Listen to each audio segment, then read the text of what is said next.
So let's just take a few moments to settle our minds in the present. Put aside other thoughts.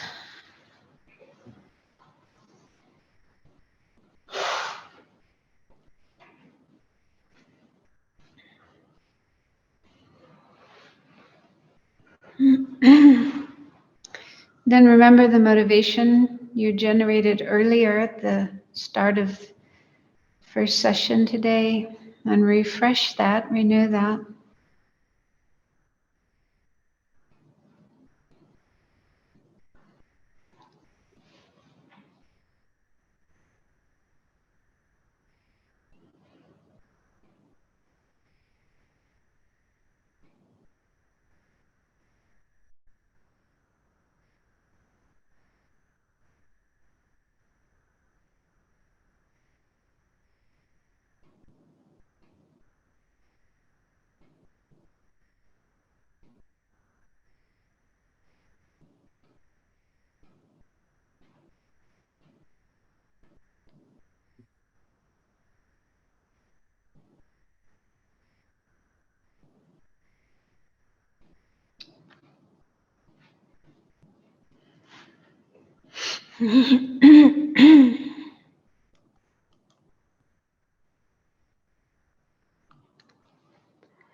Okay, so where we left off this morning, we were looking at the three principal aspects of the path that need to be learned and thought about and meditated on as the basis for tantric practice.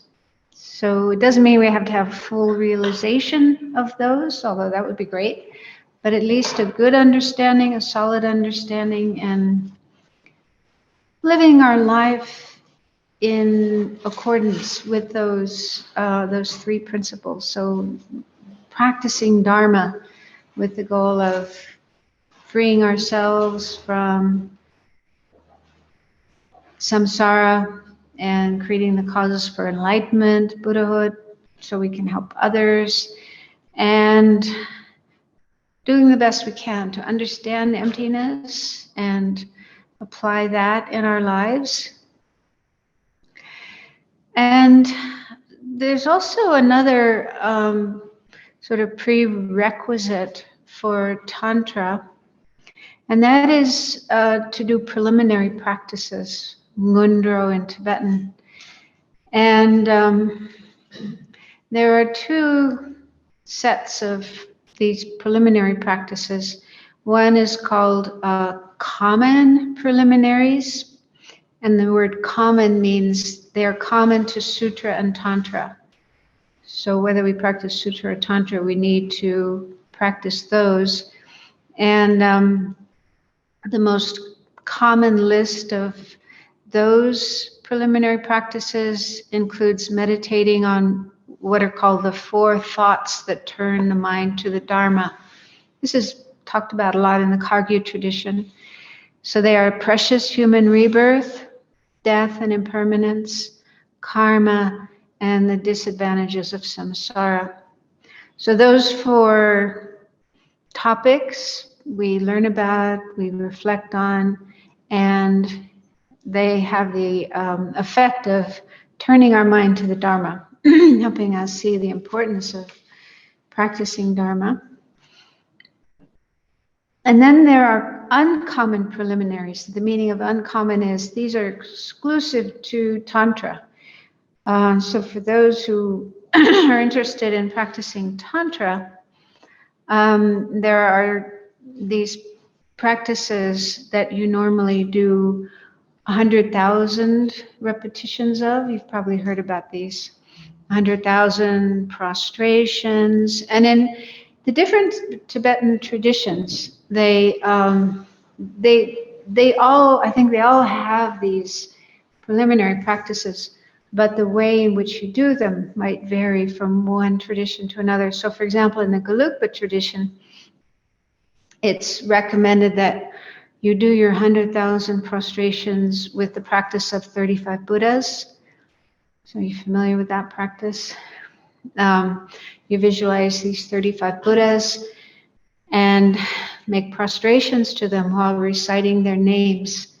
And then at the end, you confess, you declare the negative actions you've done. But in another tradition, I can't remember offhand, but they might have a different practice for doing your prostrations. But it doesn't matter so much who you prostrate to, they're all Buddhas. But the point is to do these 100,000 prostrations. When you go to Bodh Gaya in the winter, Bodh Gaya is the place in India where the Buddha became enlightened. And there's a stupa on the spot where the Buddha meditated and attained enlightenment. And then there's a garden all around with trees and different walkways and places with grass and flowers and so on. So in the wintertime, if you go there, you'll see lots of Tibetans. Almost every space around the stupa is filled with Tibetans doing prostrations. And they usually use a board, a very smooth, maybe 6-7 feet long board, and they have knee pads and hand pads, and they're just all day long. They start 5 in the morning, and of course they take breaks, but yeah, working hard.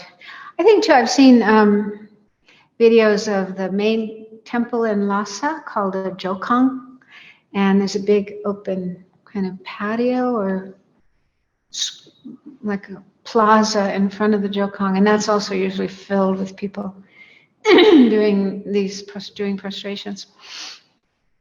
So anyway, that's a very common practice, 100,000 prostrations.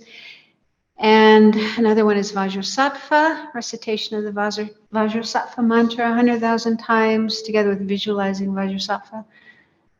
So you can do these on your own. And in fact, what some people do is even they're working or they're doing other things, but they'll do like a session in the morning, maybe another session at night, and then gradually, it may take a couple of years, but gradually you are able to finish these. And for the Vajrasattva practice, some places offer a group retreat, like Kopan Monastery in Nepal. Every year they have a group Vajrasattva retreat, so many people go and do it in a group. Usually takes about 3 months to finish the 100,000 mantras. And then others are mandala offerings. You have a set. I don't know if you've seen, I'm sure, I think Geshe-la has one in the, there's one here. Yeah, it's like a plate with rings, and you use rice and jewels and so on. And so you build that up and offer that, representing the universe. So you do that 100,000 times. Taking refuge. So there's a number of these practices that you are meant to do 100,000 times. And I think in some traditions, maybe in the Kagyu tradition, I'm not sure, but sometimes they're quite strict, and the Lama will only give you an initiation and teach you these higher practices after you have finished these 100,000, these sets of 100,000 practices. But it seems in the Gelugpa tradition, it's not that strict. And I guess it depends on the teacher as well. Some teachers may not emphasize it, and others may. Amasa Rinpoche had a kind of unique way of doing things. He would give each person a what do you call it, a specialized, like he would do a mo and then give each person their own set of 100 of practices of varying numbers and so on. So yeah, so the purpose of these preliminary practices is purification. One reason is purification, like clearing away the negative energy we've accumulated from beginningless time, because if we don't clear that away, that will get in the way of our practice of Tantra. That's one reason. The other reason is accumulating merit, positive energy, which is needed to be able to actually get realizations of the path. So those are the reasons, those are the purposes of doing them. And yeah, I started to say this, but I didn't finish. But in the Gelugpa tradition, my experience is teachers usually don't require that you have completed these before you can take initiations and do tantric practice. So you can do them while you can do them together, but it's still recommended that you do these just to have the right energy, mental and physical energy, to be able to be successful in the practice of Tantra. So to carry on, next slide. So now we're going to start looking at comparisons between Sutra and Tantra, how Tantra or Vajrayana differs from Sutra. So before doing that, let's look at the common features, what they have in common. So the first point here is that the motivation for practicing is bodhicitta. So whether you're on the Sutra path or you're on the Tantric path, the Vajrayana path, your whole reason for doing these practices should be bodhicitta. You wish to benefit all sentient beings. You wish to become enlightened for the benefit of all sentient beings. So that's your goal. Your ultimate long-term goal is becoming a Buddha for the sake of all beings. So if you practice Tantra with some other reason, some other motivation, then it's not really proper practice. And the second point here is the view with which one practices is that of emptiness. So in order to attain enlightenment, even to attain nirvana, it's absolutely necessary to have the wisdom understanding emptiness, because that is the thing that overcomes ignorance, which is the thing that keeps us stuck in samsara. So without overcoming ignorance, we can't get ourselves out of samsara, and of course we can't reach enlightenment. So we do need to learn about emptiness, think about it, meditate on it, and develop an understanding of emptiness. And even if you don't have a full realization of emptiness, to at least have some understanding of it. That'll become more clear later when we look at some of the exclusive features of Tantra. And there are different views of emptiness among the different Buddhist philosophical schools. I don't know if you've had the chance to study Tenets. Tenets is a course, it's part of the basic program, and you go through the different schools of philosophy, the Vaibhashika, the Sautrantika, the Chittamatra, and the Madhyamaka, and learn their different views about things. Anyone done that? It's tough. It's a difficult topic, but yeah, it's helpful. And so the last two of those schools, the Chittamatra or mind-only school, and Madhyamaka, the middle way school, those are Mahayana schools, and they each have a view of emptiness, but it's not exactly the same. But it is said that either of the views of emptiness, either in the mind-only school or the Madhyamaka school, either one of them is sufficient for the practice of Tantra. So you can practice Tantra on the basis of either the Chittamatra view or the Madhyamaka view of emptiness. But they do say that if you have only the Chittamatra view of emptiness, you won't be able to get all the way to Buddhahood. With that, you will not be able to completely eliminate ignorance and the obscurations that prevent enlightenment. So one should have, ideally, to reach enlightenment, the Madhyamaka view, the view explained by Nagarjuna, Chandrakirti, and so on, and Lama Tsongkhapa. That's Lama Tsongkhapa's view. And most Tibetan Buddhist schools or systems, they also go by the Madhyamaka view, which means what I was talking about earlier, that everything is empty of inherent or independent existence. Nothing exists independently. So we do need to develop that view and practice within that view of things. And then the third point is that the main paths of both Sutra and Tantra are the same. The main paths here refers to the 6 perfections. Does anyone know what the 6 perfections are? Or some of them? Generosity. Morality. Patience. Morality. Number 2 is, I don't really like the term morality so much. I like ethics. But anyway, you can take your pick. Ethics, then patience. Joyful energy. Joyful energy, joyful effort. 5. Concentration. Emptiness or wisdom. Wisdom. Thank you. Yeah, so those are the 6 perfections. Those are the main practices for actually progressing on the Bodhisattva path and reaching full enlightenment. So whether you're practicing Sutra, the Sutrayana vehicle, or the Sutra vehicle, or the Vajrayana path, Vajra vehicle, you have to practice the 6 perfections. You can't leave those out. And the 6 perfections can also be divided into 2 groups, method and wisdom.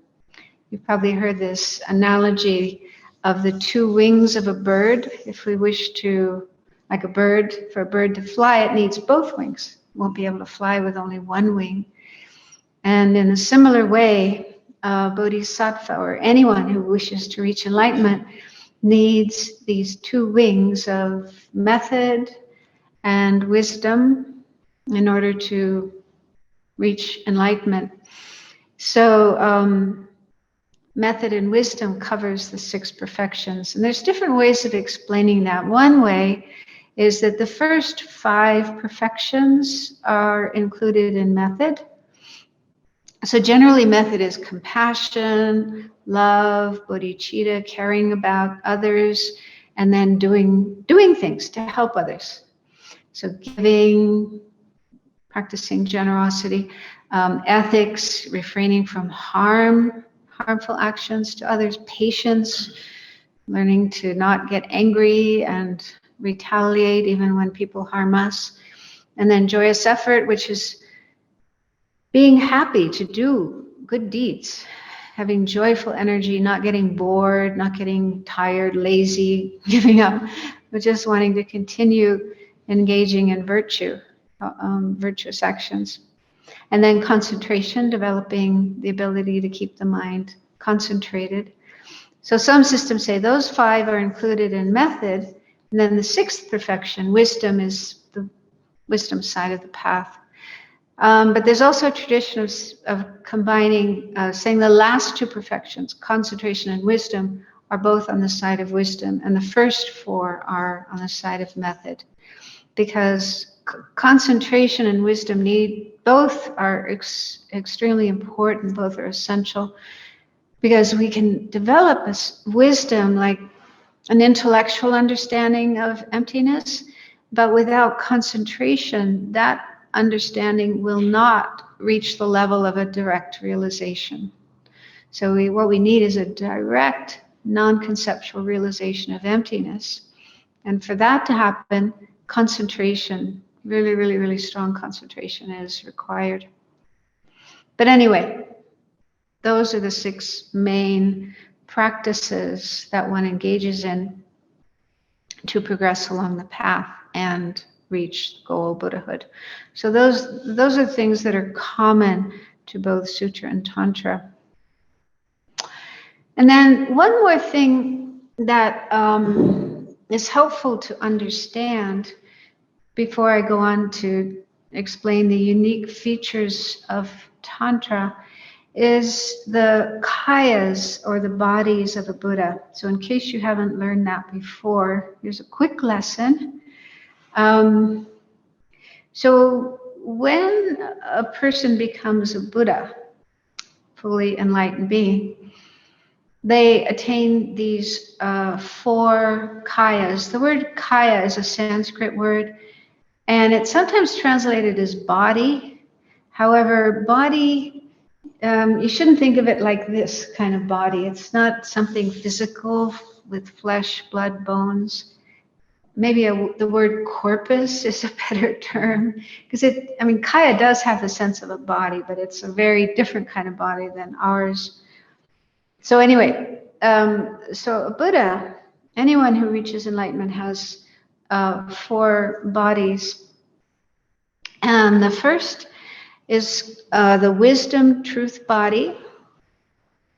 And this refers to the Buddha's mind, which is omniscient. So a Buddha's mind is completely free of all obscurations, all afflictive emotions, ignorance, and even the traces, the latencies, the seeds left by ignorance and the other afflictions. So those have been completely eliminated, completely cleared away, and will never come back. And the Buddha's mind has all these positive qualities like infinite, unconditional love and compassion, and all the good qualities are fully developed. And a Buddha's mind is also omniscient, which means that in every moment, with every experience, a Buddha is able to see all phenomena, everything that exists, all the ultimate truths, all the conventional truths, everything in the universe, everything that's going on in every being's mind, all their karma and everything they did in past lives and so on. So whatever exists, a Buddha is able to see that.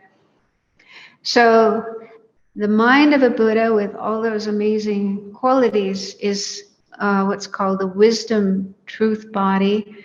In Sanskrit, it's Jnana Dharmakaya. And the second of the bodies is called the nature truth body. And this refers to the emptiness of inherent existence of a Buddha's mind. So the Buddha's mind, like everything else, is empty of inherent existence. Everything is empty of inherent existence. That's a quality of every phenomena that exists in samsara and beyond samsara. So the emptiness of the Buddha's mind has this term, the nature truth body, svabhava kaya in Sanskrit. And then the third one is called the enjoyment body, sambhoga kaya in Sanskrit. And this is a form body, not a form like our bodies, but it's a manifestation of the Buddha's mind. The Buddha's mind is able to manifest in different forms. And this particular form can't be seen by ordinary beings like us, but can only be seen by Arya Bodhisattvas who are in a pure land, special environment. And Arya Bodhisattvas are Bodhisattvas who have attained the direct realization of emptiness. So they're high-level Bodhisattvas. And they're not yet enlightened. They have more work to do before they're enlightened. So Buddha will manifest in this form of the enjoyment body, Sambhoga Kaya, to specifically teach and guide those Bodhisattvas and help them finish their work and reach full enlightenment. The fourth body is the emanation body, Nirmanakaya. And there are many of these. These are, again, form bodies. They're forms that are manifested by a Buddha to help ordinary beings who are not yet Aryas and haven't yet gained a realization of emptiness. And a Buddha can manifest in any kind of form, including ordinary people and animals and inanimate objects. So anything at all that will be helpful to make connection with some sentient being and help them get started on their path and continue practicing their path. So there are these 4 types of bodies, and The last point says the first two are included in the Dharmakaya, truth body, and the last two are included in the Rupakaya, the form body. So there's different ways of enumerating the bodies or the kayas of a Buddha. So I just went through 4, but you can also talk about 2 bodies of the Buddha, the Dharmakaya and the Rupakaya. And the Dharmakaya includes the first 2 of the 4, and the Rupakaya includes the second 2. Rupakaya means form body. So it's important to understand this, to be able to understand the difference between Sutra and Tantra, because Sutra and Tantra have different ways of creating the causes for these 2 bodies. So if you don't know about these different bodies of a Buddha, then it's difficult to appreciate the difference. So for the Dharmakaya, which again includes the Buddha's omniscient mind and also the emptiness of that mind, the main cause for attaining that is wisdom, developing the understanding of emptiness and eventually the direct realization of emptiness. So that kind of practice is what creates the cause for the Dharmakaya. That kind of practice will bring about the Dharmakaya when one becomes a Buddha. And the main cause of the Rupakaya, the form bodies of a Buddha, is the method side of the path. So in Sutrayana, the method side of the path involves cultivating love and compassion and bodhicitta, practicing the first 5 perfections, giving, ethics, patience, joyous effort, and maybe concentration with the bodhicitta motivation. So that's in Sutra. If you're following the Sutra path, that's how you create the causes for these 2 kayas that you will achieve when you're enlightened. But in the Tantrayana, Vajrayana path, in addition to those practices, there are special techniques, special practices for the method side of the path. The wisdom side of the path is the same. The wisdom side of the path, you still have to learn about emptiness, meditate on emptiness, gain a realization of emptiness. But on the method side of the path, there are special practices that are not found in Sutrayana. So we'll get into that now. Any questions so far? Anything? I hope I'm not going too fast and leaving you behind. The next slide then goes on to the unique features of Vajrayana. So these are aspects that are found in Vajrayana or Tantra that are not found in the Sutrayana. And so this is what sets the Vajrayana path aside. Okay, so the first one is, so in Vajrayana we have practices for developing wisdom and method in one consciousness, one mind. And this is not easy to understand. I'll try to explain it, but I'm not even sure I understand it myself. It's very profound. So going back, whether you're following the Sutrayana path, you're following the Tantrayana, Vajrayana path, your goal is enlightenment. Okay, they're both aiming for enlightenment, Buddhahood, being a Buddha. And being a Buddha involves having these 2 kayas, Dharmakaya and Rupakaya, which can also be divided further into 4 kayas.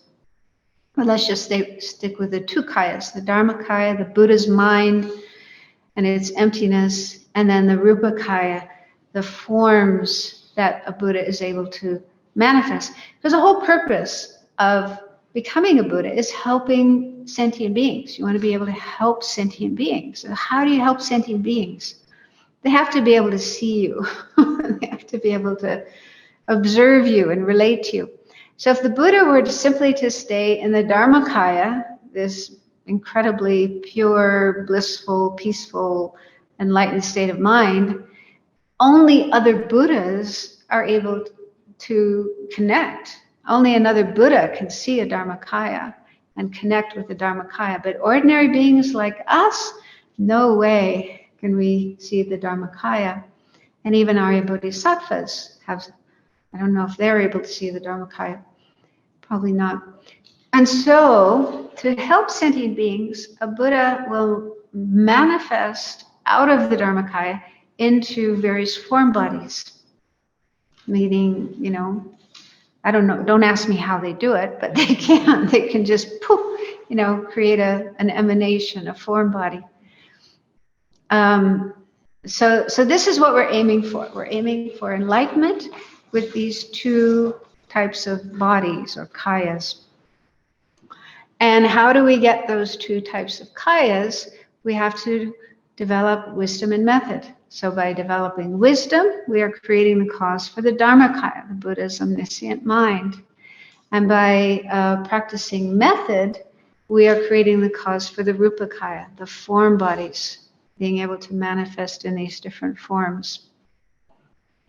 So I already explained how in Sutrayana, the Sutrayana path, Sutra path, the way of practicing those is by developing wisdom, gaining realization of emptiness.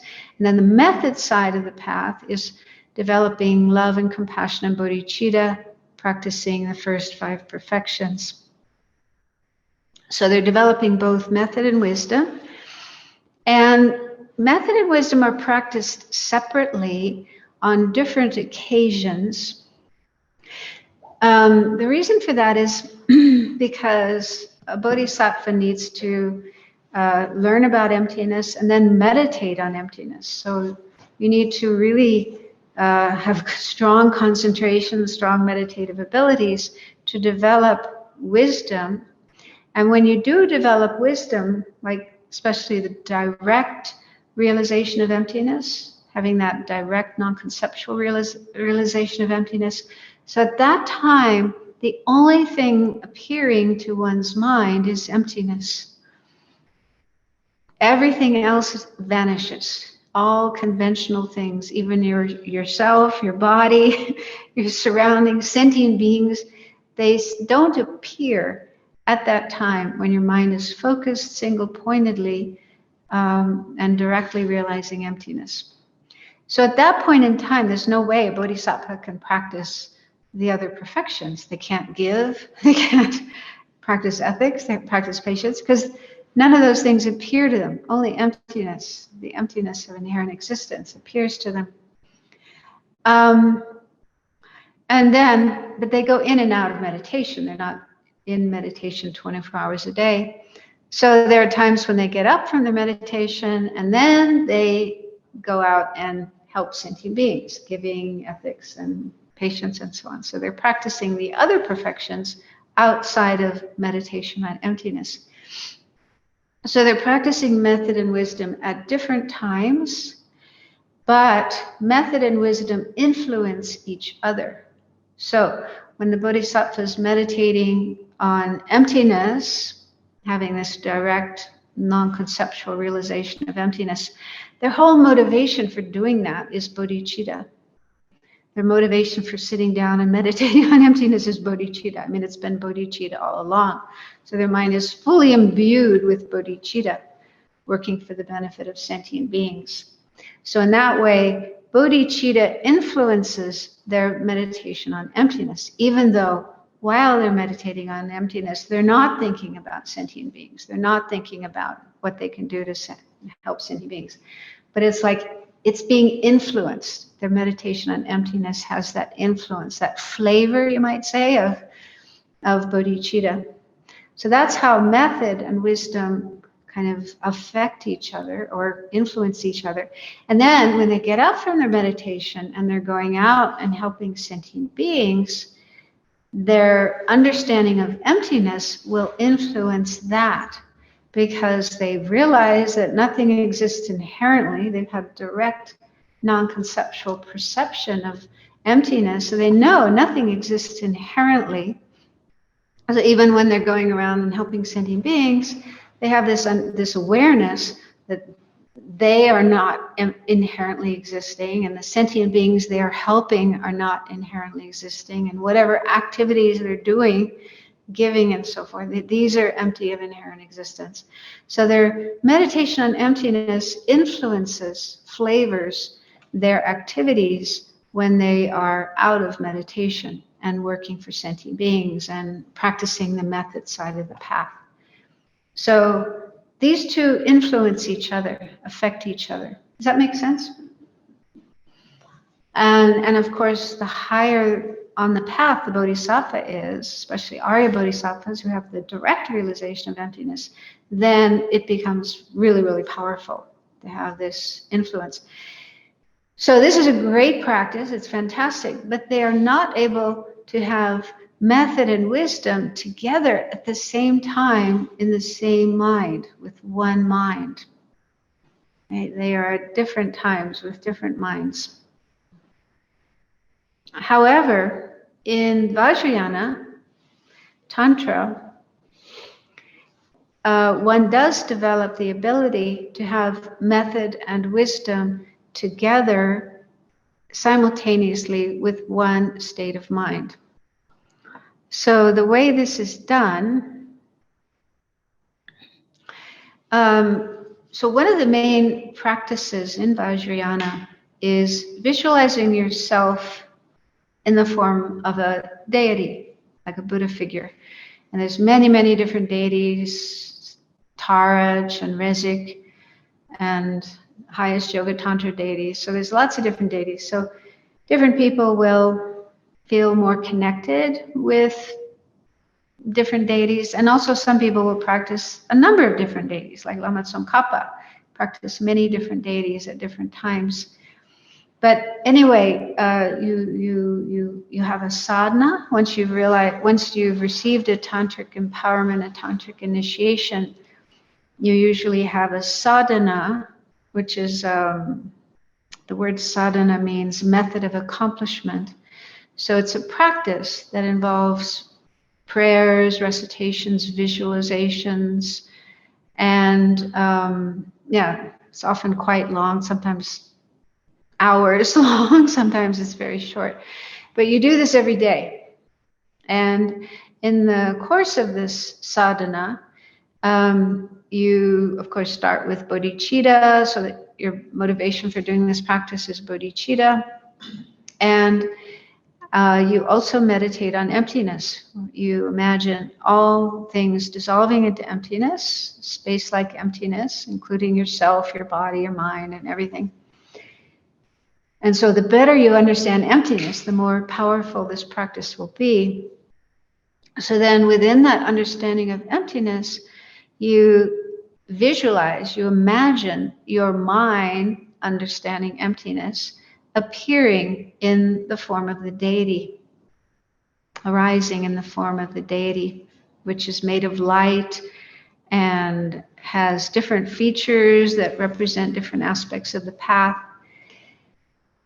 And then you continue the practice.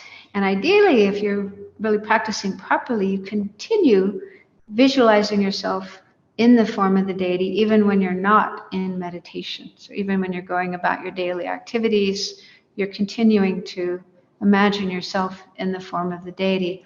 And it's important that what it is that arises as the deity or transforms into the deity isn't your normal body and mind. It's not this flesh and blood body that we have, and it's not this ordinary mind that we have with all its delusions, but rather it's our wisdom that understands emptiness, to whatever extent you have that.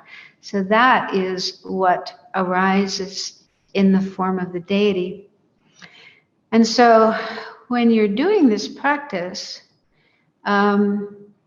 this visualization of the deity, which is only for the purpose of helping sentient beings,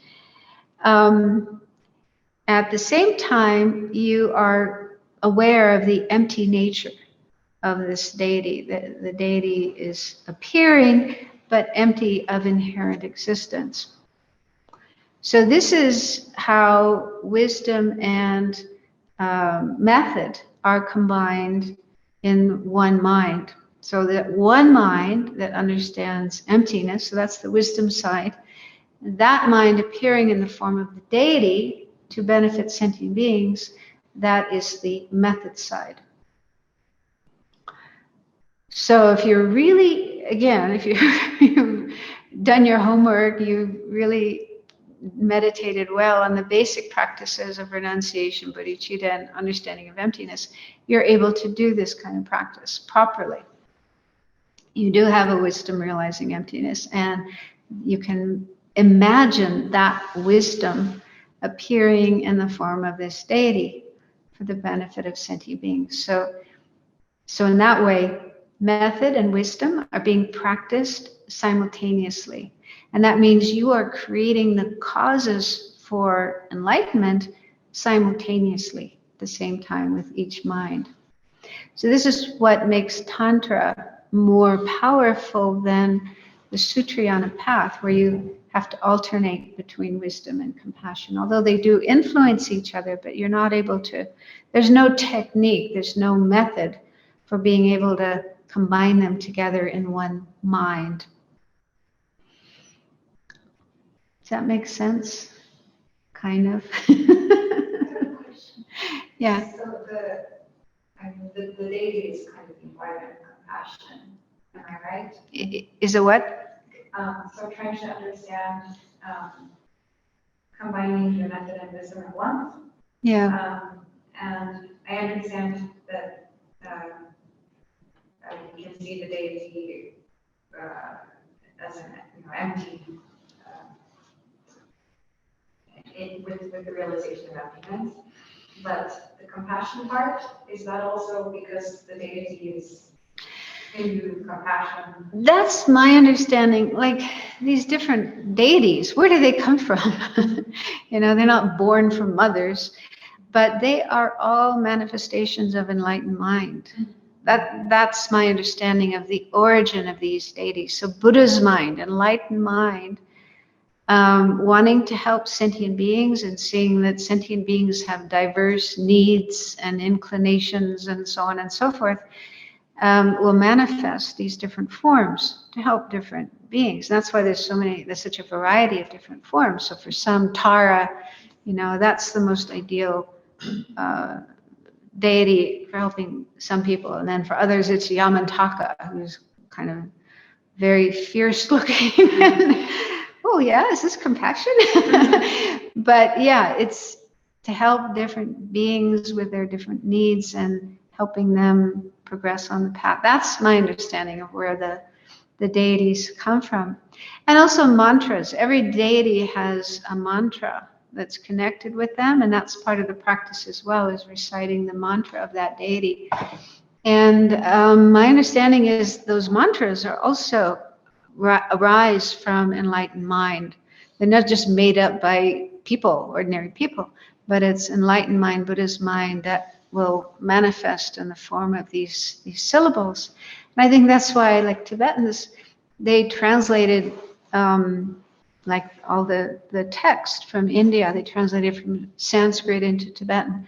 They never translate the mantras. The mantras are always kept in Sanskrit, which is regarded as a sacred language. So there's something about those sounds that are powerful and bring about a transformation in our nervous system.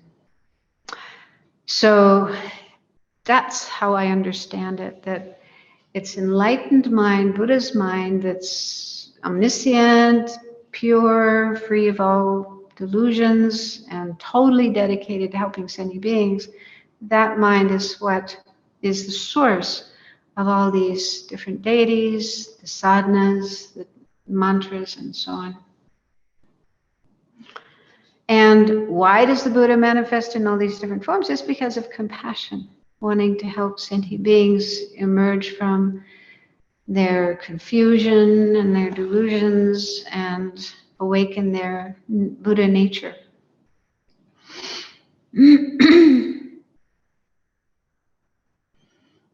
Anyone else?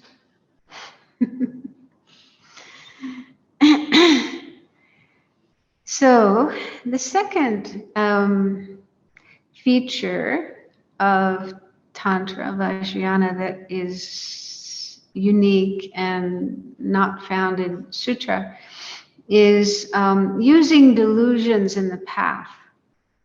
So delusions are mental states that are based on ignorance, not seeing things correctly. They see things in a distorted way. They make the mind disturbed and not peaceful. And they often lead to negative karma. Yeah? So when we get caught up in delusions like anger, attachment, and so on, and act on the basis of those, the things we do are usually negative. So we create bad karma, and we may create a lot of problems even for this life, for ourselves and others. So delusions are things we have to get rid of if we want to reach enlightenment. We have to overcome delusions. And that's true for both Sutra and Tantra. No difference at all. But in Tantra and Vajrayana, there are methods, techniques for utilizing delusions, mainly desire. It's mainly desire. When I was studying this in Italy, one of the students asked, because they always give examples of how desire can be used, but somebody asked about anger. How can anger be used in the path? Our teacher wasn't able to give an explanation of that. So it's mainly desire being utilized in the path to help you progress along the path. So instead of being an obstacle and troublemaker for the path, it's actually something that can help you in the path. I'll talk more about that tomorrow and give an example of that. But however, our teacher, when we were studying this, he said that the delusions that a practitioner of Vajrayana uses in the path are not the kind of delusions in the minds of us ordinary beings, which are more sort of coarse, but they are the delusions in the mind of advanced practitioners, which are more subtle. So when someone's mind is, you still have to work on your delusions. You can't just let them go wild. You have to subdue your attachment and your anger and so on. But it takes a long time to totally eliminate them, such that they're not there in the mind anymore. So even while you're following the path, there will still be these more subtle forms of delusions in the mind. And so Vajrayana Buddhism contains practices with which you can utilize the energy of the delusions without your mind being totally caught up in the delusion, believing in it, acting it out, but using the energy of the delusion and then using that to enhance your practice, enhance your wisdom, understanding, emptiness, and so on. So an analogy is like an ignition key for a car. So you use the ignition key to turn on the car, the engine, and get it going. So a practitioner of Vajrayana is able to use a delusion like that to ignite or start up energy to be able to follow the path. And then they can use that energy to increase their wisdom, to enhance their wisdom. But this is not easy, and you have to be quite a highly accomplished, skilled practitioner to be able to do it. But yeah, apparently in the sutra, there are not such practices, although we do talk about, in thought transformation, lojong, taking problems into the path, that whole area of practice. When you face a problem in your life, instead of becoming upset about it, depressed about it, angry, and so on and so forth, there are practices where you can use that problem, use that unpleasant situation, and make it work for you on the path to increase your compassion, to increase your wisdom, to increase your renunciation, and so on. So that's a little bit like utilizing delusions in the path, but it's not the same. It's different than the technique in Tantra. Yes. Okay, so In certain aspects, I don't like my housemate. Sorry? In certain ways, I don't like my housemate. You don't like your housemate? Right, and I feel uncomfortable in his presence. Yeah. I believe that in my practice of emptiness, if in that situation I realize that I'm empty, and maybe him as well, but mostly me, then suddenly all the discomfort and aversion it just goes away. Is that an example of using? That would be an example of using a delusion in order to practice wisdom. Yeah, but that's more of a Sutrayana method. That's more Like of a Sutrayana. when we face problems in our life, like there's this book by Lama Zopa Rinpoche called Transforming Problems into Happiness. I don't know if you've read that, but it's based on a Tibetan text, and it goes through a number of different practices you can do when you have a problem. Emptiness is one, another one is compassion, tonglen, karma, you can think about karma, renunciation. So there's different parts of the path, the Lam Rim, that you can contemplate when you're facing some problem or difficulty. And in that way, the problem can actually become helpful to increase your understanding, to increase your energy, your wish to practice, and so on. So there are practices like that in Sutrayana. So what you're saying is an example of that. But I'll be getting into this more later when I go through the different classes of Tantra. So I'll talk about that later. But yeah, in Tantra, there are special methods that are not found in Sutra, even in Lojong thought transformation, where delusions can be used in the path. Venerable, we have a question in Zoom. Mm-hmm. Venerable, are you talking about, I don't know if I'll say it properly, but chod or chod or chod? Chud. Chud. Chud.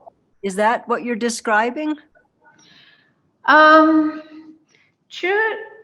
is the word chu means cutting, and it's a special practice that developed in Tibet. I'm not sure if Buddha taught it, but one female practitioner, Machik Labdran, she was Tibetan. I think she's the originator of that practice of chu, and you've probably seen, or at least seen pictures of people doing this practice. They have this big drum, really huge drum like this, that they hold in one hand and they play it, and they play a bell in the other hand. But the real practice is actually beautiful. It's really extraordinary. Also a little scary. You imagine, you start off by cultivating bodhicitta, and of course wanting to help all sentient beings, and you also meditate on emptiness. There's no inherently existing I, and so on and so on.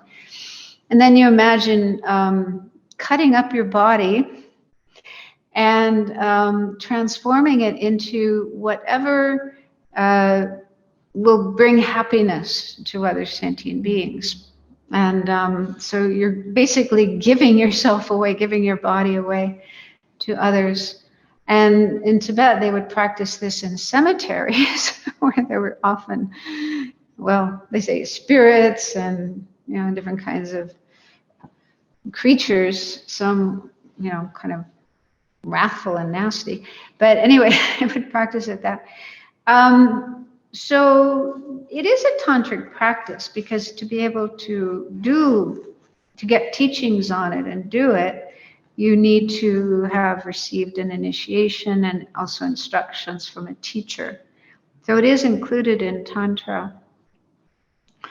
But yeah, I'm not really sure if that, I guess in a way it is using delusions in the path, because it's, the purpose, when the name of the practice is cutting, and it's cutting your ego. Okay, because our ego, involves attachment to ourself and attachment to our body. And I mean, we don't want to give away our body. We don't want to give away our things. So, that's what our ego is basically all about. And so this practice is really cutting that kind of attitude of attachment to ourself. And also fear. I mean, they say this kind of practice can bring up fear, especially if you are doing it in a cemetery. And so when fear comes up, then it's not really one of the delusions. Fear is not mentioned as one of the delusions in the Buddhist texts, but it's related to the ego. Yeah, when we're afraid, it's usually because I don't want something bad happening to me. So it arises from ego and attachment to ourself. So they say when fear comes up, then you can utilize that by understanding emptiness. Who's afraid? Who is this I that is scared? So, so it's a practice for kind of putting yourself in a difficult situation where delusions can arise, and then using your understanding of emptiness to pacify those. I don't have a lot of experience with the practice, although I've received teachings on it, but I haven't done it very much. But it's said to be a very powerful practice. So I don't know if that's answering your question or not. Yes, thank you. Actually, this American teacher, Tsultrim Allione, she was a nun for a while, and followed Kargi teachers, and she learned this practice of Cho and has been doing it a lot. And she has a place in Colorado. So she does this practice, teaches it, and so on. And she also developed a way of doing the practice that's kind of outside of Buddhism. There's a book. Anyone know the name of the book? It'll come to me later. Something like destroying your demons. Not destroying, but yes, I've been doing those practices. Feeding your demons. That's it. Feeding your demons. Yes. Really, really interesting book. And so, yeah, she kind of based on this practice of Cho, but without the drum and the so on and so forth, and without most of the Buddhist elements. She developed this practice of feeding your demons, and teaches it and wrote a book about it. And it's kind of a psychological method where you bring to mind a demon, which could be a problem. It could be physical sickness, or it could be some emotional problem. It could be some incident that happened in your life. It could be a relationship problem. You have any kind of problem at all. You bring that problem to mind, and then you have two chairs facing each other, and you move from one chair to the other. So sometimes you're the one who has the problem, and then you move over and you become the problem. You become the demon, and you let your imagination create an image of the demon, however it wants to look. I mean, it may look like a demon, but it may look like a little child or whatever. So your mind will just create that image, and then you communicate with each other. You try to understand, what do you need? And if you get what you need, how will you feel? So anyway, it's I just thought of it because it's quite an interesting practice. I've done it a few times myself, and it's based on Cho. It's based on this practice of Cho, but it could be used by anybody, whether they're Buddhist or not, and it's very psychological, and it can really help you to move through problems that are hanging you up in your life. So that just popped up in my mind. Okay. We're sort of at the halfway point of our afternoon session. Let's just take 5 minutes break and then come back and look at some more of these points.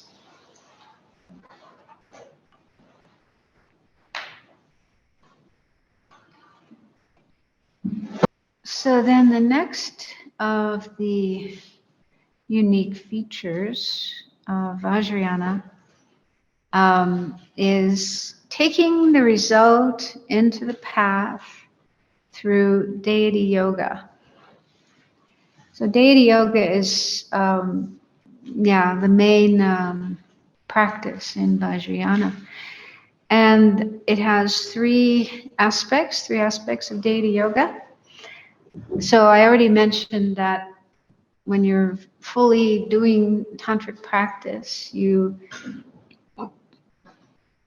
usually have a sadhana, or maybe you have several, at least one sadhana that you do on a daily basis. And it's like a meditative practice involving prayers and visualizations, recitation of mantra. And in the course of that, you dissolve everything into emptiness. You meditate on emptiness. And then you imagine your mind that realizes emptiness, arising in the form of the deity. So let's just say Tara, for example. And so when you're doing this practice of deity yoga, visualizing yourself as a deity, there are three aspects of that. The first is called divine pride. They do actually use the word pride, which is kind of funny because pride is one of the delusions. But in this case, it's not a delusion. So some feel it's better to translate it as identity rather than pride, just to remove that kind of negative connotation of pride. So divine identity, I like that better. So this is where you visualize yourself, meaning your wisdom that realizes emptiness, in the form of this deity. And you identify with that. You feel, this is me.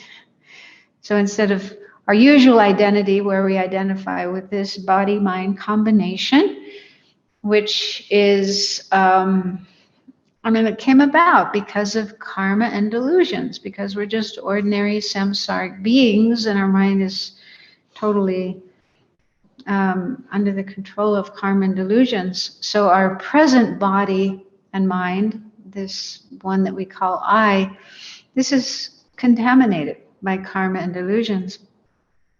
It's in the nature of suffering. So we have dissolved that into emptiness, understanding that it's empty of inherent existence. And then that mind understanding emptiness arises in this other form, which is very pure, made of light, with the different features that have different significance.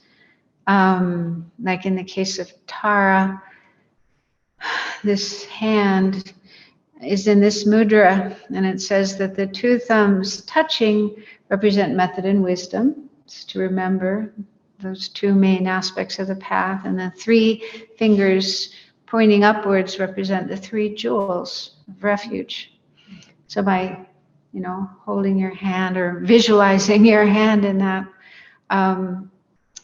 mudra, that gesture, enables you to remember those aspects of the path.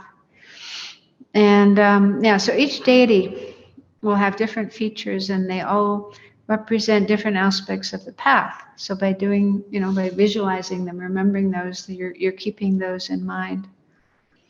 But yeah, you need to have this sense of identity, identifying with this figure, this deity, feeling this is my real nature. And yeah, Tantra is sometimes called taking the result into the path. So the meaning of that is the result is Buddhahood, the state of Buddhahood that we are aiming for with the two kayas. And so in Tantra, this kind of practice involves imagining that resultant state we are aiming for is here right now. I'm already there. Although you have to know that you're not. You have to be careful about this. In one Dharma center I was in, this one man who was a student of the center would often come to the center. So somebody asked him to sweep the floor. The floor needed sweeping. So he was hanging around. They said, could you please sweep the floor? And he said something like, he was really indignant. He said, I am a Buddha. How can you ask me to sweep the floor? So this is not, this is a misunderstanding or a misuse of Tantric practice. So it doesn't mean that we totally believe I am already a Buddha, so I shouldn't have to do things like sweeping the floor and everybody should bow down to me. I mean, it could happen that way if you don't understand properly. So you do need to keep in mind that you're not yet Buddha, and you do still have delusions and karma that need to be overcome and purified. You still need to practice, because otherwise you would think, well, I'm already Buddha. I don't have to practice anymore. I can do whatever I want. So that's not the right way to go. So you see it more as a practice. I'm doing this practice. I'm training my mind, imagining I'm already a Buddha in order to increase my compassion, my love, my bodhicitta, and so on and so forth, but still keeping in mind that I do have more work to do. I do have further to go. Does that make sense? So, but it said that if we do this practice of imagining ourselves as a Buddha now, as an enlightened figure now, this enhances our compassion and our love, and also our confidence, sense of confidence that I can do it. Because otherwise we normally identify with our faults and our mistakes and our shortcomings and all these problems that we have. So we identify with those, and we often feel, oh, I'm hopeless. I couldn't become enlightened. Dalai Lama can do it, but not me. So that kind of attitude of identifying with our faults and our shortcomings and our delusions, that's something that keeps us down, that prevents us from progressing. So this kind of practice goes against that. And yeah, the whole purpose is getting in touch with our Buddha nature, having confidence in our Buddha nature, our potential for enlightenment, imagining I'm already enlightened. So what would I do if I was an enlightened being? I wouldn't be nasty to that person. I would be nice to that person, and so on. So yeah, so that's the reason or purpose for doing that practice. And then the second aspect of deity yoga is clarity. And what that means is your visualization needs to be clear and stable. So, and that's ideal. I mean, it's difficult to do in the beginning, but you do need to work towards that, where you have really, really clear, visualization of the deity and all the details and so on, and stability. So in the sadhana, usually there's a point where after you arise in the form of the deity, then you spend some time just staying with that visualization. And in fact, yeah, calm abiding. You've all heard about calm abiding. Calm abiding is concentration. And yeah, I guess Venerable Geshe Tenzin Zopa was teaching that one here. Shamatha, calm abiding. And so in Sutrayana, the way you develop calm abiding is you can use your breathing, you can use your breath, but the lamas usually recommend using a visualized Buddha outside of yourself. So out there in front of you, visualizing the Buddha. I mean, you can use almost any object for developing calm abiding. But in Vajrayana, you do have to develop calm abiding, shamatha, but the object you use is yourself as a deity. This visualization of the deity, which is the manifestation of your wisdom. So you use that to cultivate calm abiding. So that means you're going to be spending a lot of time focusing on that visualization and trying to improve it, trying to make it as clear and sharp as possible and stable. Not letting your mind wander here and there, but keeping a stable visualization of that.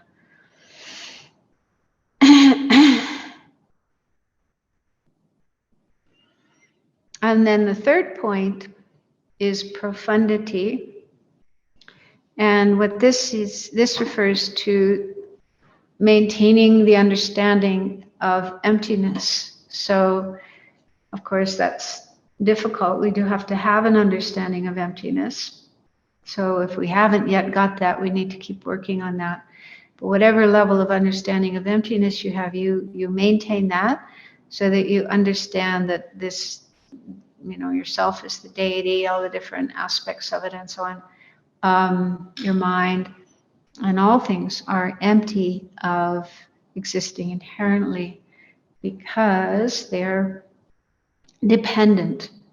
They are dependent arising. They depend on other things for their existence. And nothing stands alone. Nothing is inherently existing. So you need to maintain that awareness as well. So these are the three aspects of the practice of deity yoga. Having this visualization of yourself as the deity, identifying with it, and then making it as clear as possible, maintaining the understanding of emptiness. So I think with that, you can see why it's so important to have those three principal aspects of the path, as especially emptiness, but also bodhicitta, to make sure your motivation for doing this practice is the right motivation. You're not doing it just to have fun, just to do something interesting and exciting. I mean, it's possible. That's why some people may be attracted to Tantra. It's something, something unusual and interesting and so on. But without bodhicitta, without the aspiration to become a Buddha, the determination, more than just aspiration, but the determination, I am going to do it. I am going to reach enlightenment to help sentient beings, and this is a practice that will enable me to do that. And that in turn depends on renunciation, understanding the nature of samsara. So that's what makes Tantra a quick path, is having strong bodhicitta, determination to be enlightened for the benefit of all beings, strong understanding of emptiness, and concentration, developing this very concentrated mind on this visualization of the deity. So a lot of the practices that are done in centers, probably here and other Western Dharma centers, originate from Vajrayana, from Tantra, like Tara, the practice of Tara. That's a tantric practice. Chenrezig is in Tantra. And our lamas, Lama Yeshe, Lama Zopa Rinpoche, and other lamas, they do feel it's good for people to do these practices.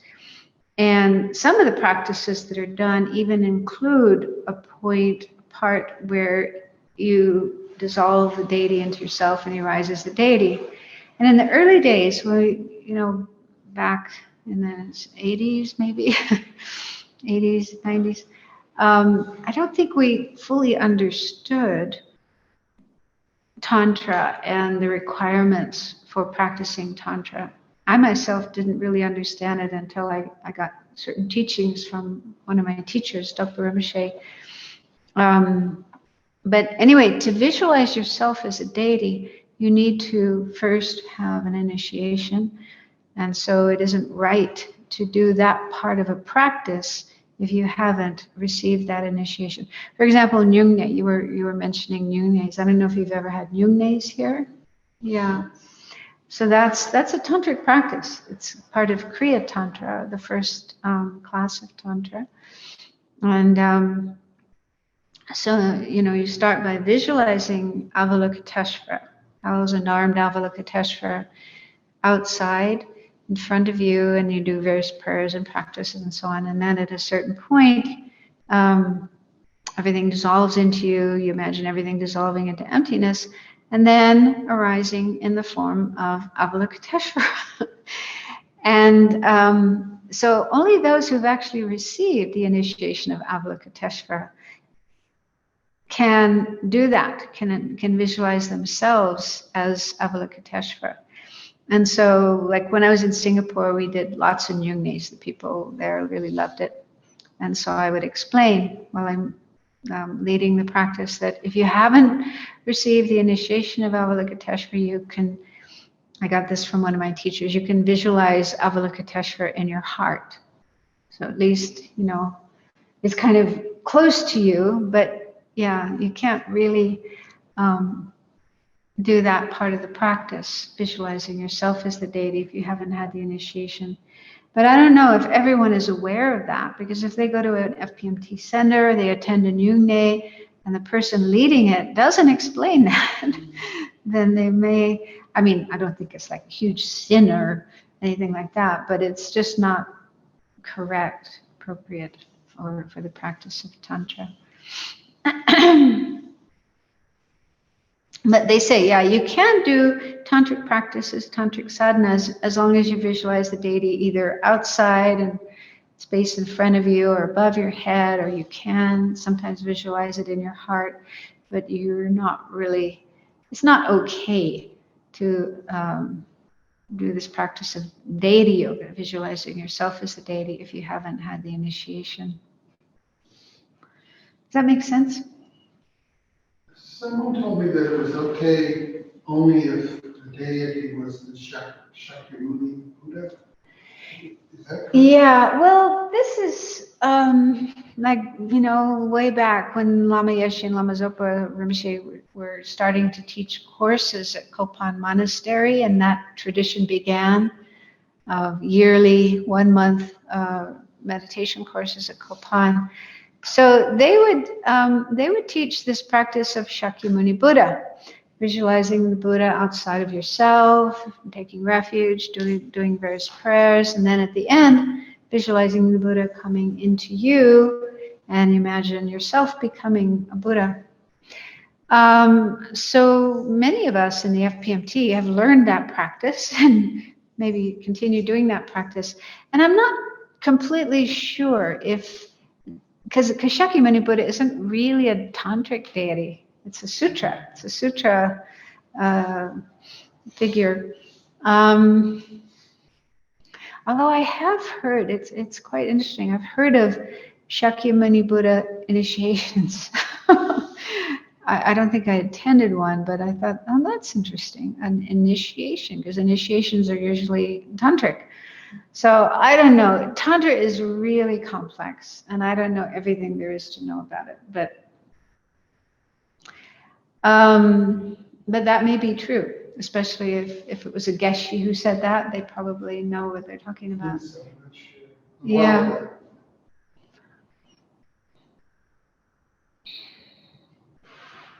I mean, I can't imagine that it's harmful, because the point is we do have the potential to be a Buddha. One day it will be the case. We will be a Buddha, and we will be able to have that kind of form of a body made of light, and being able to send out light to all sentient beings.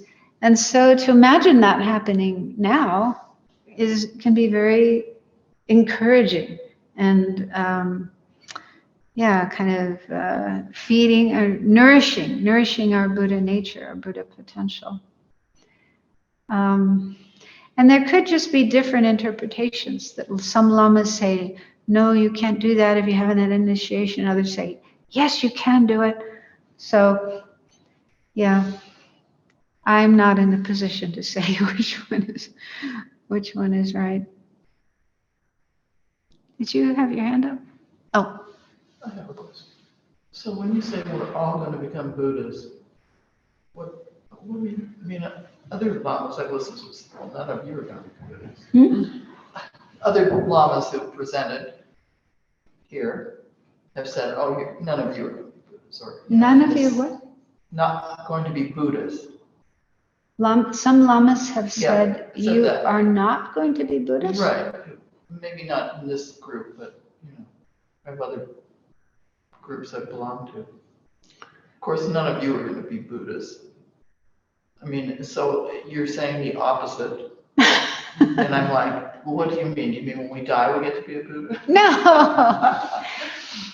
No, what I mean is that Buddha nature, so Buddha nature is the potential to reach enlightenment. It's the term used in the philosophical text is actually Buddha lineage. It came up in that quotation that was up on the screen earlier from the White Lotus Sutra, Buddha lineage. So Buddha lineage means the potential to be a Buddha, to be fully enlightened. And so this exists in every living being, every person, and not just humans, but all living beings. Every being that has a mind has the potential to become a Buddha. And there's actually two types of Buddha nature. One is called it's kind of a long term, but it's the naturally abiding lineage. And that is the emptiness of our mind. Our mind, its nature, its true nature, its ultimate nature is that it's empty of inherent existence. It doesn't exist inherently, independently. I mean, that quality of emptiness exists in everything, chairs and cars. So they also have emptiness of inherent existence, but we don't call that Buddha nature. So only the emptiness of a mind, of a sentient being's mind, only that emptiness is considered a type of Buddha nature. And the reason that's a type of Buddha nature is because our mind is empty of inherent existence, that means it has the possibility of changing, of transforming. It can transform. If our mind wasn't empty of inherent independent existence, it couldn't change. It would always be the same. We'd always be deluded. We'd always be miserable. We'd always be in samsara. Delusions would be there forever. But that's not the case.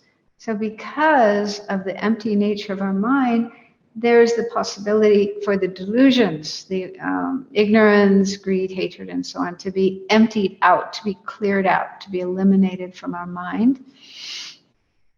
So everything that's preventing us from attaining enlightenment, from attaining nirvana, can be cleared out of the mind, can be eliminated from the mind. So that's why emptiness is considered one type of Buddha nature. And the other type of Buddha nature is called sometimes it's called developing Buddha nature. I don't remember other terms for it, but that refers to the qualities, the positive qualities of the mind. Like we have love, we have compassion, we have wisdom, we have all these positive qualities. We do have them already in our mind. They're not yet fully developed, but we can work on them and increase them and perfect them and eventually have perfect compassion, perfect love, like the Buddha's love and compassion and wisdom and so on. So those qualities are also part of our Buddha nature because they can be developed and enhanced and eventually brought to enlightened compassion, enlightened wisdom and so on. Also the nature of the mind itself, the basic nature of the mind, which is clear and knowing, that's how mind is defined, that's also included in the developing Buddha nature. So those two types of Buddha nature are present in the minds of every sentient being. All of us, and even bugs and dogs and cows. And they've been in our mind from beginningless time. They've always been there in our mind. And they can't be destroyed. They can't be taken away. Even if we become really negative and we do really awful things, our Buddha nature will never be damaged or eliminated. It's always there. We just need to meet the right conditions, like teachers who explain to us about our Buddha nature and teach us how to develop it, and then having the right circumstances to practice. So we all have that potential to become Buddhas. But this is a Mahayana teaching. In the Theravada Hinayana tradition, they don't have this idea. So maybe the teachers who said that were from that tradition. Possibly, yes. Yeah. So in the Theravada tradition, they do acknowledge the existence of Buddhas and also bodhisattvas who are aspiring to become Buddhas. But they say that's not for everybody. There's only some special individuals who want to go that route, develop the wish to become enlightened and then become enlightened. But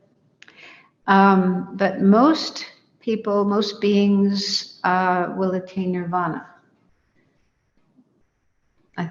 I'm not sure if they would say that there are some who can't attain nirvana, like they're too deluded or they're too evil and they'll never be able to attain nirvana. I don't know if they have that idea, but I don't think so. What my understanding is, they say everybody will eventually. I mean, it may take many lifetimes. For example, Adolf Hitler, people who've done really awful things.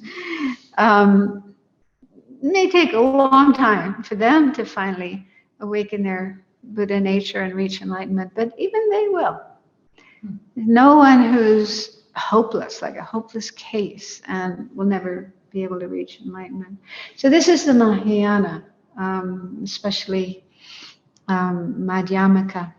Apparently there's some Chittamatra in the Chittamatra tradition, the mind-only school. There's some idea that there are certain sentient beings who, because of their strong delusions and their strong negativity, are like hopeless cases. They won't be able to reach enlightenment. But in the Madhyamaka schools, no. Every sentient being eventually will become a Buddha, will reach enlightenment. Is that hard to believe? No.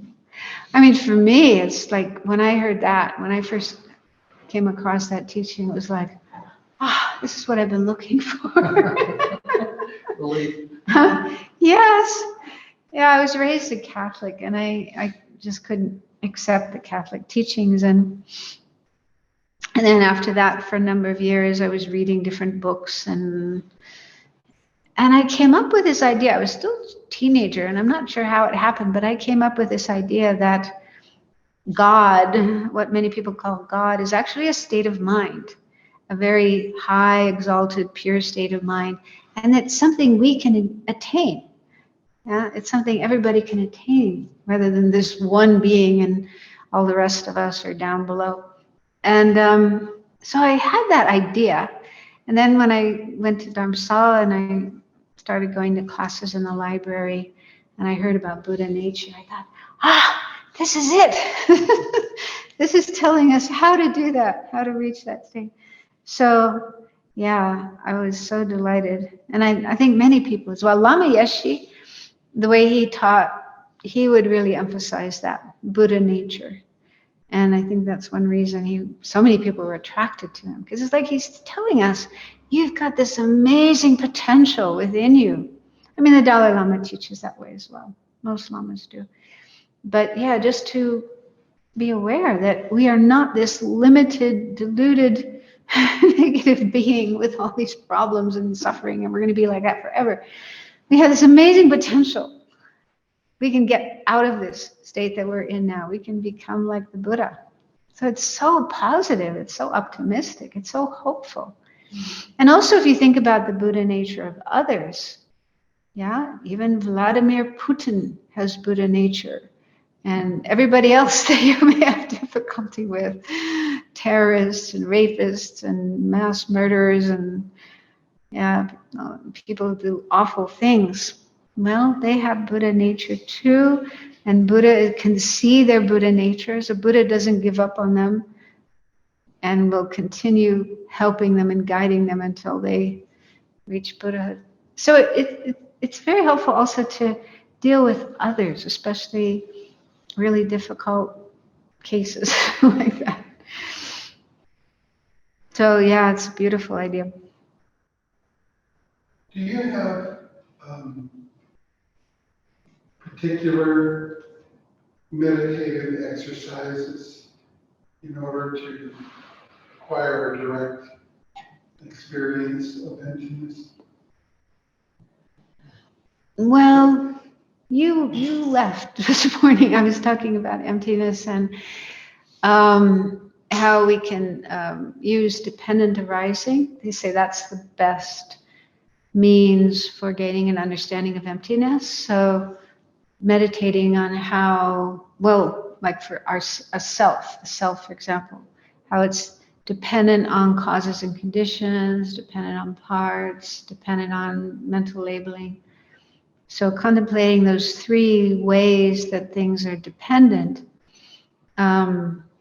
is said to be the best way to gain an understanding, a realization of emptiness.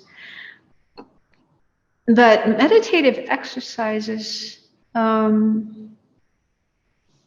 don't know what you mean by exercise.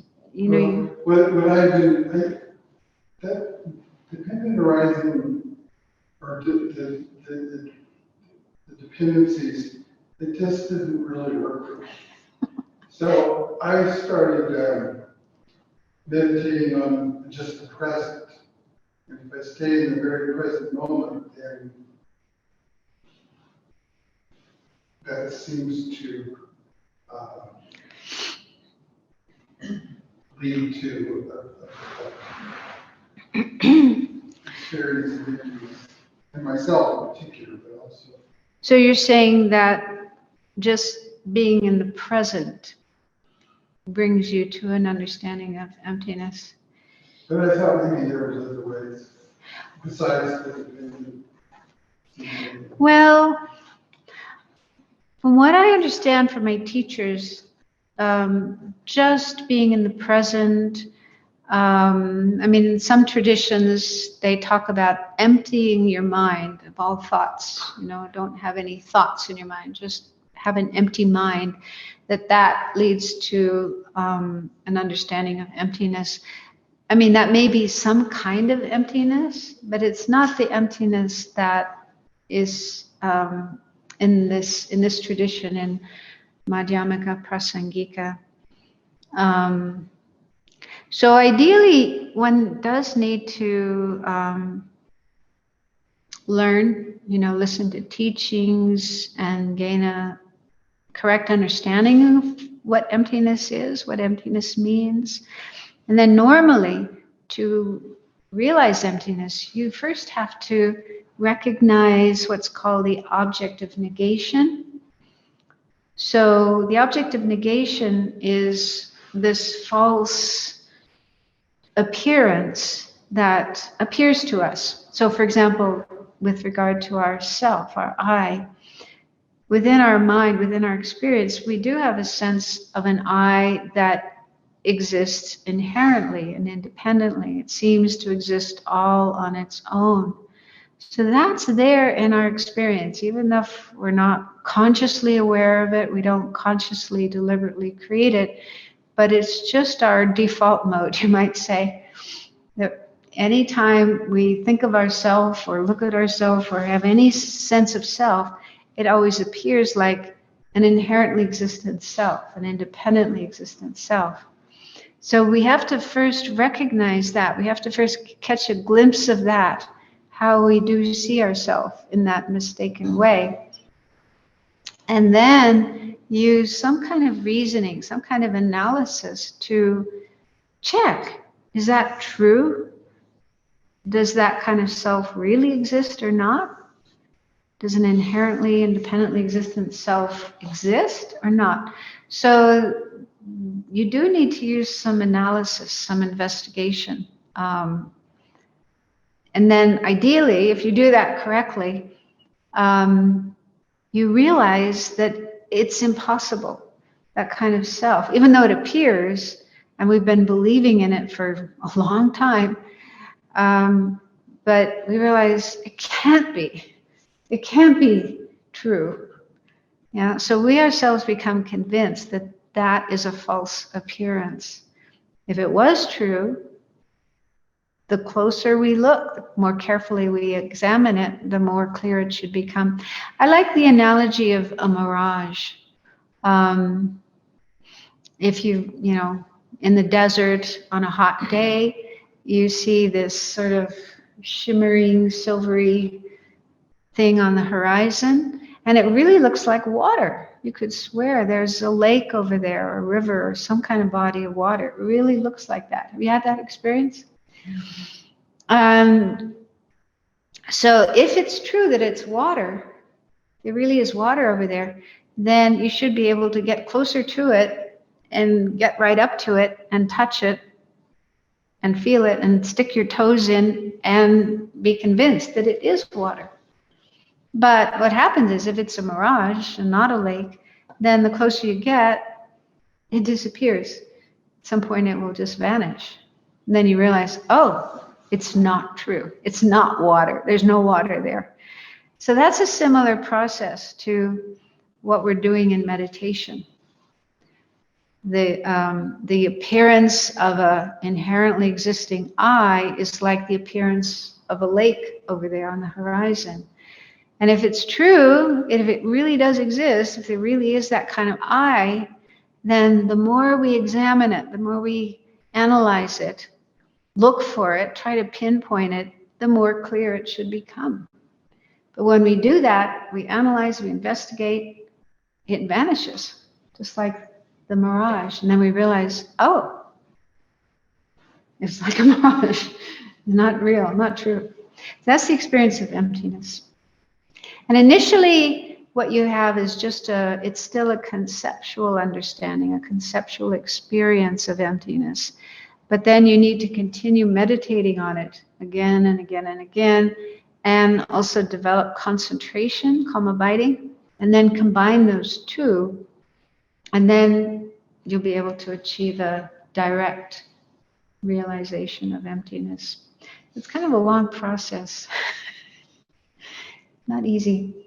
And I'm certainly not there. So I'm just repeating what I've heard from my teachers, but I've got a long way to go. We got a little bit of time left, and I wanted to lead this meditation that Lama Yeshe would teach sometimes. He calls it the Om Ah Hum meditation. So I did make a slide of it, just to give you some idea. So these three syllables, Om, Ah, and Hum, it's actually a mantra. It's said to be the most essential mantra that includes all other mantras. So all the other mantras, Vajrasattva mantra, Tara mantra, every mantra is included in these three letters, Om, Ah, Hum. And when you do tantric practice and you're visualizing a deity, either outside or yourself, you usually visualize these three letters. Om is white, and you visualize it inside your head. And then Ah. So the Om represents the pure enlightened body, like the form. Ah is visualized at the throat, it's red. And that represents enlightened speech.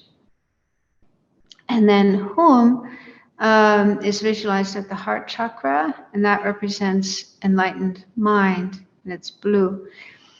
So in this meditation Lama Yeshe taught, you visualize these three letters, and you can just visualize the Roman letters and the colors, and then we recite the sounds one at a time, and imagine light radiating out and purifying the negative energy, like negative karma and so on, of the body. So first with Om, we recite Om, and then imagine white light filling our body and purifying our body. We do that for a while, and then we go on to the Ah at the throat, and imagine red light radiating from that, filling our whole throat chakra, purifying negativities of speech. And then at the heart, the blue Hum radiates blue light, which purifies all negativities of the mind. So I've done this meditation, even with people who don't know much about Buddhism, and they say, wow, it's really, they feel something. So I thought this would be a way to get little bit of a taste of tantric practice. So let's do it together for a little while. What's the breath? You just breathe normally. Well, we're going to be chanting, so you just have to breathe in between the chanting. Yeah, there's no particular breathing with this. I mean, in tantric practice, sometimes there are special ways of breathing that you do, but here we won't worry about that. Okay, so make yourselves comfortable. Try to sit with the back straight.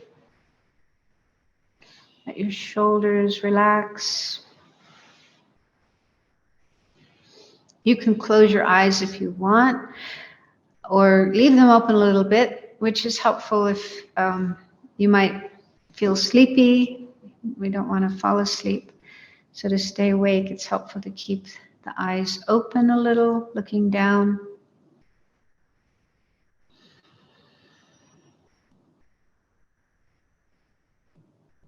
Put aside any other thoughts. Decide to keep your mind focused on this practice.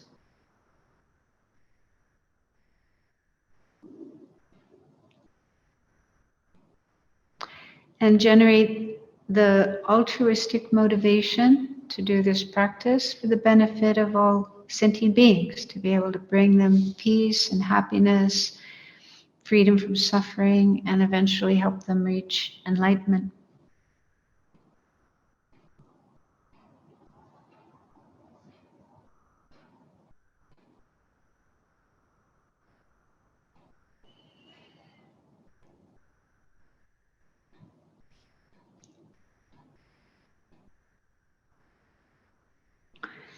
Now, imagine or visualize white Om, which can just be the letters OM, inside your brain. And it's just made of light. It's nothing solid, nothing that could hurt your brain, just radiant, pure light.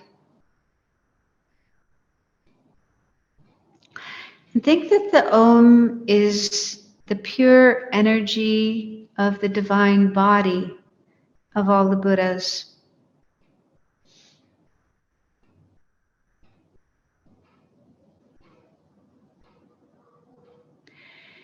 And imagine white light radiating from the Om, and it fills your head and fills your entire body, goes down to every part of your body.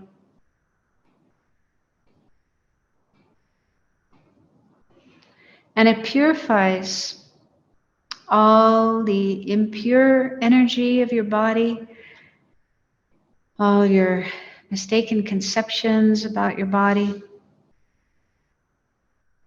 You can think of things you've done with your body that you regret, you realize were wrong, harmful. Imagine all that energy being purified. Imagine your entire body being filled with this pure, radiant white light.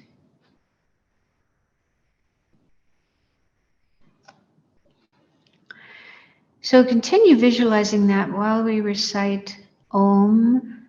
And so you can follow me, but go at your own pace.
one last time.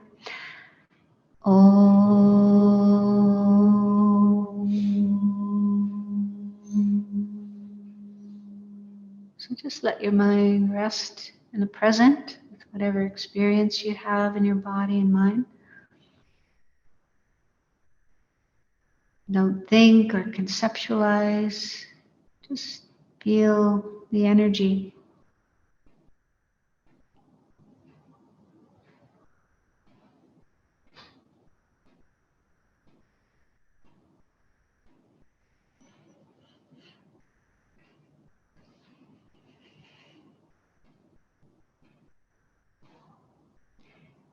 Next, visualize at your throat chakra in the center of your throat, red Ah, like letters AH, made of red light, pure radiant light.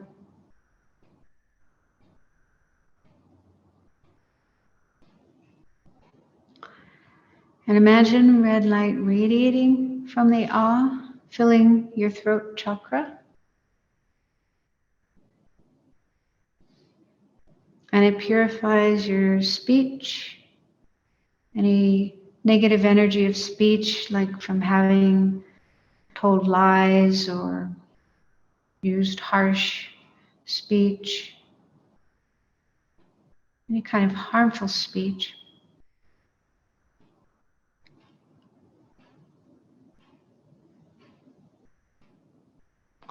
So imagine all that negative energy of speech being purified by the red light from the Ah. So again, we'll recite Ah while visualizing this.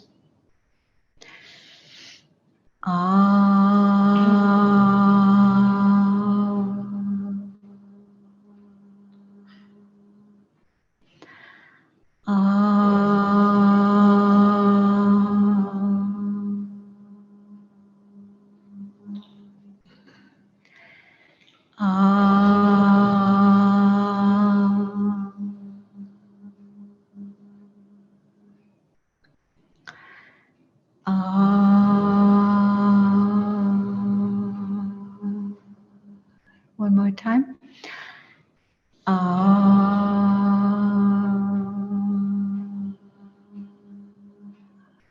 Just stay with that energy and really feel purified of negative energy of speech.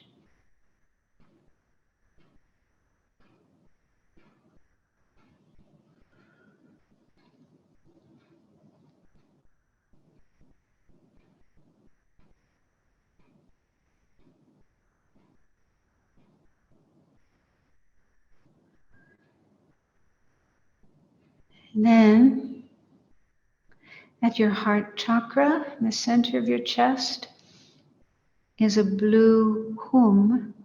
So you just visualize HUM made of blue light, pure radiant light. And this represents the mental energy of all the Buddhas. The Buddha's minds, completely pure, fully developed.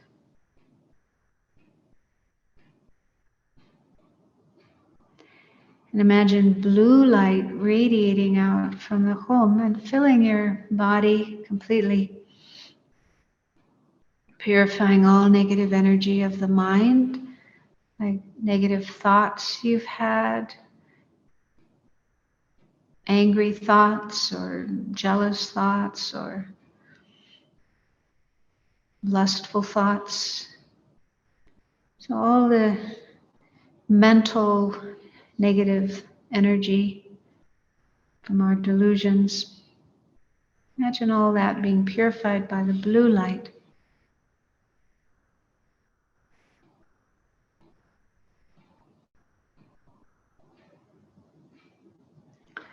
So do that visualization while we recite Hum for a few minutes.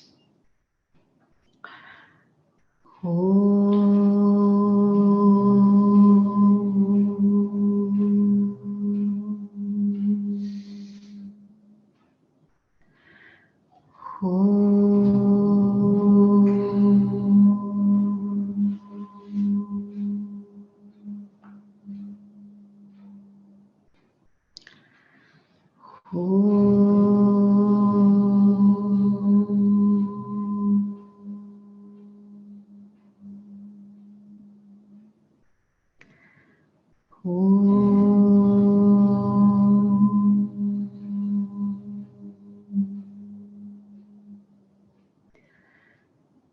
more time.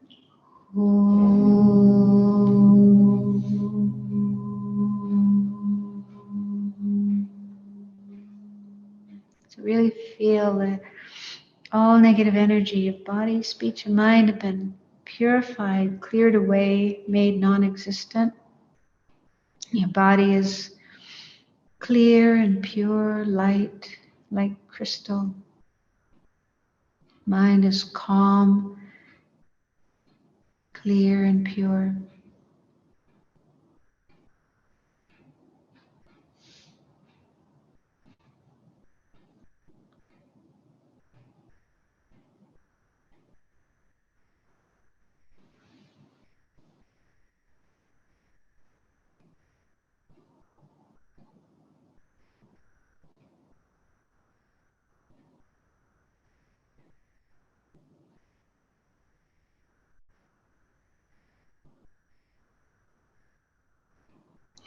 And feel that doing this is helping you get in touch with your real nature, your Buddha nature, your potential for reaching the same state as the Buddha.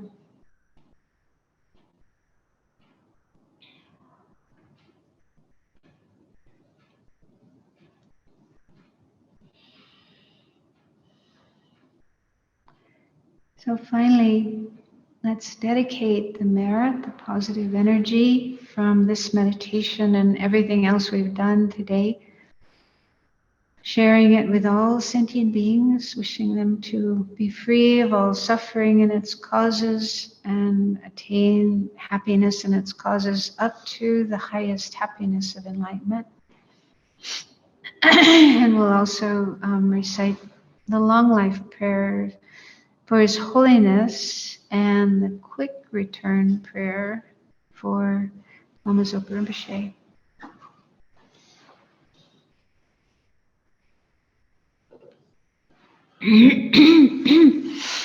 Due to the merits of these virtuous actions, may I quickly attain the state of a Guru Buddha and lead all living beings without exception into that enlightened state.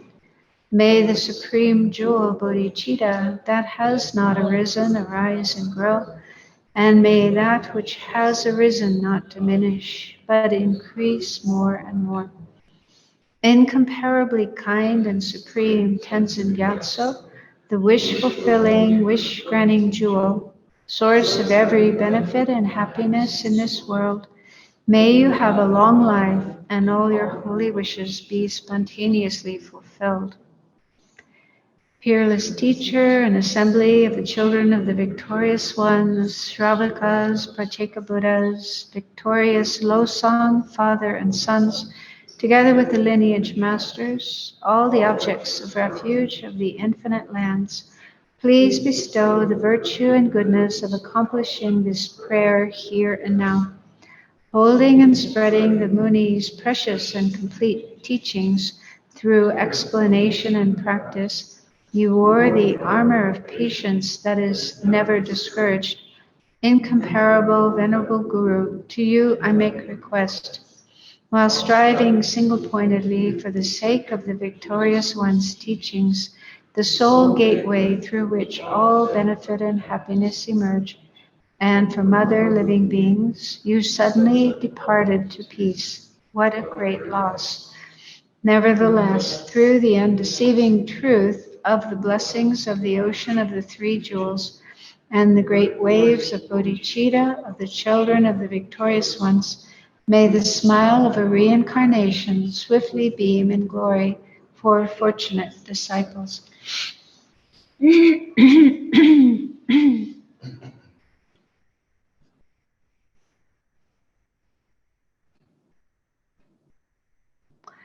Okay, thank you